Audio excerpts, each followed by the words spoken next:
நாங்களே வந்து கொஞ்ச நாளில் ஒரு பன்னீர் ரோல் கடை போடலான்னு இருக்கோம். அவ்வளோ சூப்பராக வந்து வீட்டிலேயே வந்து பண்ணியிருந்தோம். ஃபஸ்ட்டு வந்து மைதா மாவு வந்து நல்லா பிசைஞ்சு விட்டுட்டு ஒரு ஹவருக்கு விட்டுட்டு அப்புறமா இந்த மாதிரி பாட் பண்ணி வச்சிட்டோம். அப்புறம் வந்து எங்கள் அண்ணன் தான் வந்து எல்லாமே பண்ண ட்ரை பண்ணா. வீடியோக்காக கொஞ்சம் பேசுகிறான்னு சொன்னால் எப்படி பண்ணுறதுன்னு நீங்களே கேளுங்க எப்படி பேசுகிறான். ஃபஸ்ட்டு பன்னீர் கட் பண்ணுங்க, திருப்பி இன்னொரு வாட்டி பன்னீர் கட் பண்ணுங்க. இப்படி தான் வந்து பேசுகிறான். இந்த மாதிரி ஜாலியாக வந்து வீடியோ வந்து பண்ணிட்டு இருந்தோம். ஃபஸ்ட்டு வந்து பன்னீர் எல்லாம் நல்லா கட் பண்ணிவிட்டு அதில் ரெட் சில்லி பவுடர், அப்புறமா தனியாத்தூள், சால்ட்டு, அப்புறம் வந்து கரம் மசாலா போட்டுட்டு ஒரு 100 ml அளவு தயிர் போட்டு நல்லா வந்து மிக்ஸ் பண்ணி விட்டுட்டான்.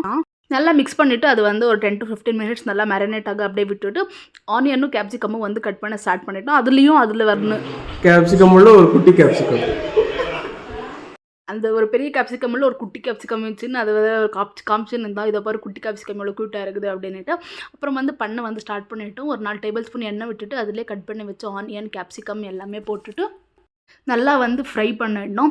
நல்லா ஃப்ரை பண்ணுறோம். அப்படியே வந்து கரண்ட் வேறு போயிடுச்சு. அந்த கரண்ட்டில் டார்ச்செல்லாம் வச்சு ஷூட் எடுத்தோம். அந்த ஆனியன் கேப்சிகம்லேயே மேரினேட் பண்ணியிருந்த பன்னீர் போட்டுட்டு ஒரு 5 to 6 மினிட்ஸ் வந்து ஃப்ரை பண்ணால் அது வந்து உள்ள ஸ்டஃபிங் வந்து ரெடி. அப்புறம் வந்து பாட் பண்ணி வச்சுருந்தோம் இல்லையா மைதா மாவு, அதை வந்து நல்லா இந்த மாதிரி ஸ்ப்ரெட் பண்ணி விட்டுட்டு பரோட்டா மாவு மாதிரி எண்ணெய் போட்டுட்டு நல்லா இந்த மாதிரி ஒரு இதுவாக வந்து இந்த மாதிரி க்ளீனாக பெண்ட் பண்ணிவிட்டு அதை வந்து ரவுண்டாக பண்ணி பரோட்டா மாவு மேலே எல்லாம் எப்படி பண்ணுவோம் தெரியும்ல, அதே மாதிரி வந்து சூப்பராக இந்த மாதிரி ஸ்ப்ரெட் பண்ணிவிட்டு ரவுண்ட் பண்ணி எடுத்து வச்சுட்டு ஒன்று 4 வந்து 4 தான் வந்து ரோல் ரெடி பண்ணோம். ஸோ 4 வந்து ரெடி பண்ணி வச்சுட்டோம்.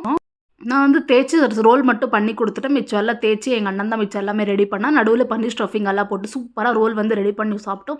கடையிலலாம் இருக்கிற மாதிரியே அவ்வளோ சூப்பராக வந்து வந்திருந்தது. நீங்களும் ட்ரை பண்ணி பாருங்க.